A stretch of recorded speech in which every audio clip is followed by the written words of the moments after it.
हर हर महादेव। देखो जैसे कि अभी हमने 15 अध्याय तक पढ़ी थी, जल्दी जल्दी पढ़ लें जितना हो सके, 12 बजे भी बजे नहीं है। गुरु श्री गणेश भगवान की जब वाल्मीकि कहने लगे, इस प्रकार अनुपम वर देकर दोनों स्त्री पुरुषों को देखते देखते विष्णु भगवान गरुड़ पर चढ़कर अपने स्थान को चले गए। कुछ समय व्यतीत होने पर गौतमी के पुत्र उत्पन्न हुआ। सुदेव ने पुत्र के पैदा होने पर अति प्रसन्नता के साथ श्रेष्ठ ब्राह्मणों को बुलाकर जाति कर्म किया और स्नान कर ब्राह्मणों को बहुत सा दान दिया।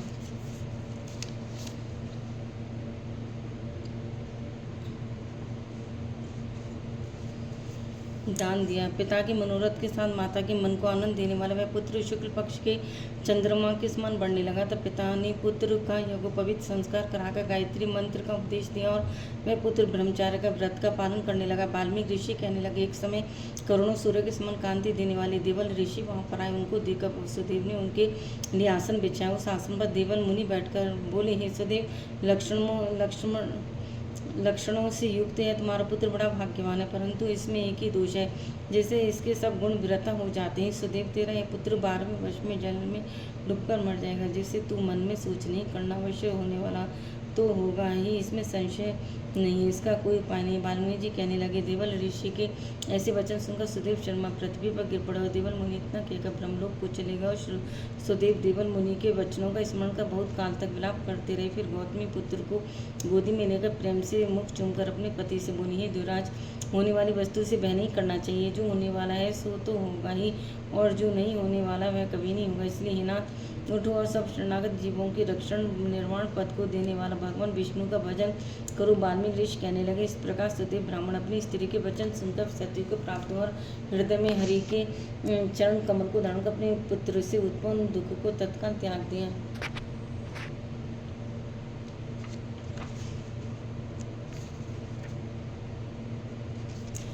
सुदेव विलाप। एक दिन उनका पुत्र शुभदेव अपने मित्रों सहित बावड़ी में स्नान करने गया और अपने मित्रों सहित जल में प्रवेश करके नहाने लगा और जल में डूबकर मर गया। तब उसको जल से बाहर नहाते देख उसके साथ ही हाहाकार करते हुए भागे और उन बालकों ने गौतमी को जाकर सब वृत्तांत सुनाया। उन बालकों की अप्रिय वाणी को सुनकर वह पृथ्वी पर गिर पड़ी। इतने में सुदेवी वन में आ गया और पुत्र का मरण कटु वृक्ष की तरह पृथ्वी पर गिर पड़ा। दोनों स्त्री पुरुष उठकर बावड़ी पर गए। वहां मरे पुत्र को आलिंगन कर शरीर को गोद में रखकर लेकर सुदेव शर्मा बारंबार हाहाकार करने लगा। गोदी में पड़े हुए मृत पुत्र को देखकर रोने लगा और विलाप करते हुए कहने लगा, हे पुत्र, मेरा सोच हरने वाली मनोहर वाणी को, मेरे मन को आनंद दो। तुम अपने व्रत माता पिता को छोड़कर जाने के योग्य नहीं हुए। वत्स, तुम्हारे श्रेष्ठ मित्र वेद पढ़ने के लिए बुला रहे हैं, तुम्हारा उपाध्याय पढ़ने के लिए बुला रहा है। तुम इस समय कैसे सो रहे हो? मैं तुम्हारे बिना नहीं जीऊँगा, ना ही घर आऊँगा। अब मेरा वन में भी क्या काम है? ऐसा कहते कहते भगवान के नामों का उच्चारण करने लगा। सुदेव के पुत्र का पुनः जीवन।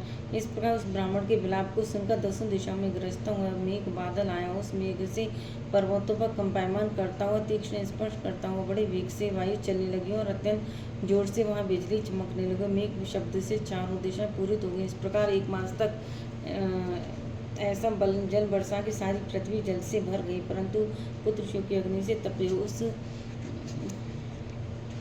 ब्राह्मण को कुछ भी मालूम ना हुआ, ना उसने पानी पिया, ना भोजन किया। पुनः पुनः इस प्रकार पुकारते हुए ही उसका सारा मास व्यतीत हो गया। वह मास श्री कृष्ण भगवान का प्रेम पुरुषोत्तम मास था। सो अनजाने में उस ब्राह्मण से पुरुषोत्तम मास की सेवा हो गई, जिससे अत्यंत प्रसन्न होकर श्री कृष्ण भगवान प्रकट हो गए। उस समय मेघ बरसना बंद हो गया। फिर उस ब्राह्मण ने श्री कृष्ण भगवान को देगशिक पुत्र को पृथ्वी पर रखकर स्त्री सहित श्री कृष्ण भगवान को दंडवत नमस्कार किया और हाथ जोड़कर श्री कृष्ण भगवान के आगे बैठ गए। अनजाने में पुरुषोत्तम मास के सेवन से प्रसन्न होकर भगवान अमृत वाणी से बोली, सुदेव, तुम धन्य हो और अत्यंत भाग्यवान हो। जो कुछ होने वाला हो सुनो। मैं कहता हूँ, हे ब्राह्मण, तेरे इस पुत्र की 12,000 वर्ष की आयु होगी। द्विजोत्तम तेरे को सुख देने वाला होगा, इसमें कोई संदेह नहीं है।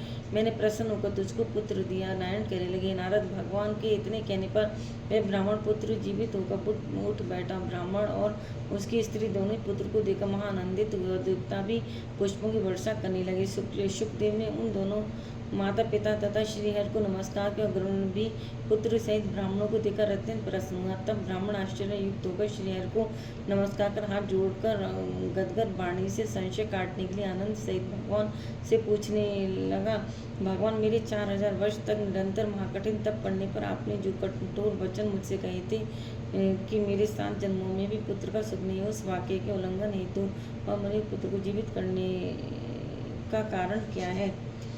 पुरुषोत्तम मास मातम कथन।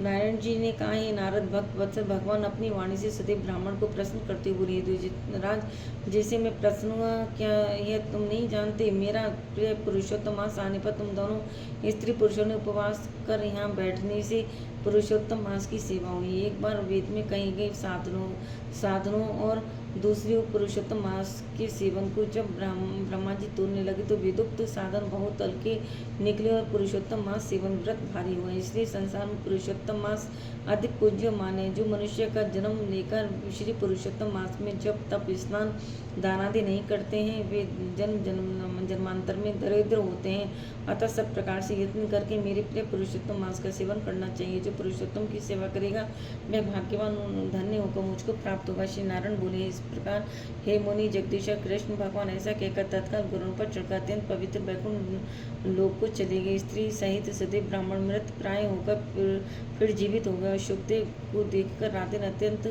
हर्षित होते रहे और कहने लगे कि अत्यंत आश्चर्य की बात है कि ऐसा मास कभी न देखा न सुना। इस प्रकार आश्चर्य युक्त होकर वह सुदेव ब्राह्मण अत्यंत श्रद्धा युक्त होकर पुरुषोत्तम मास का सेवन करने लगा। ऋषि वाल्मीकि कहते हैं कि वहीं तुम राजा दृढ़ धर्म विख्यात हुए। राजन, पुरुषोत्तम मास के सेवन से संपूर्ण ऋषियों के भोगने वाले हुए। हे राजन, जो तुमने मुझसे पूछा था सो मैंने सब तुमको बतना। पूर्व जन्म में जो सुखदेव तुम्हारा पुत्र था वही तोता था। हरि ने उसको जलाया। सुखदेव नाम से विख्यात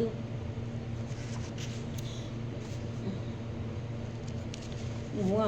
वह सुखदेव 12 वर्ष तक आयु भोगकर वैकुंठ को गया। वही सुखदेव वन के सरोवर में बढ़ के वृक्ष पर बैठकर संसार सागर में डूबे विषय रूपी सर्प से तुम जो अपने पूर्व जन्म के पिता को देखकर कृपा से युक्त हो चिंतन करने लगा कि यदि मैं इस राजा को बोध नहीं करूँगा तो मेरा भी अपराध हो जाएगा। इस प्रकार मेरा इन श्रुत के वचनों को मानवव्रता हो जाएगी। इसलिए मुझको अपने पूर्व जन्म के पिता को उपकार अवश्य करना चाहिए। ऐसा सोचकर ही उस तोते ने तुमको ज्ञान दिया। अहिनक कथन। सतु जी कहने लगे, नारायण के मुख से दृढ़ धनवा के पूर्व जन्म के वृत्तांत को सुनकर नारद जी श्री नारायण को फिर पूछने लगे, हे तपोनिधि राजा दृढ़ धनवा फिर वाल्मीकि ऋषि को क्या कहने लगे सो आप कृपा करके मुझसे कहिए। श्री नारायण बोले, नारद, राजा दृढ़ धनवा वाल्मीकि ऋषि से कहने लगा, हे मुनि, यह मोक्ष देने वाला पुरुषोत्तम मास व्रत कैसे करना चाहिए और किसकी पूजा करनी चाहिए और इसकी विधि क्या है सो आप कृपा करके सब लोगों के हित के लिए मुझसे कही। वाल्मीकि मुनि कहने लगे, हे राजन, ब्रह्ममुहूर्त में उठकर ईश्वर का चिंतन शौचादि जाए,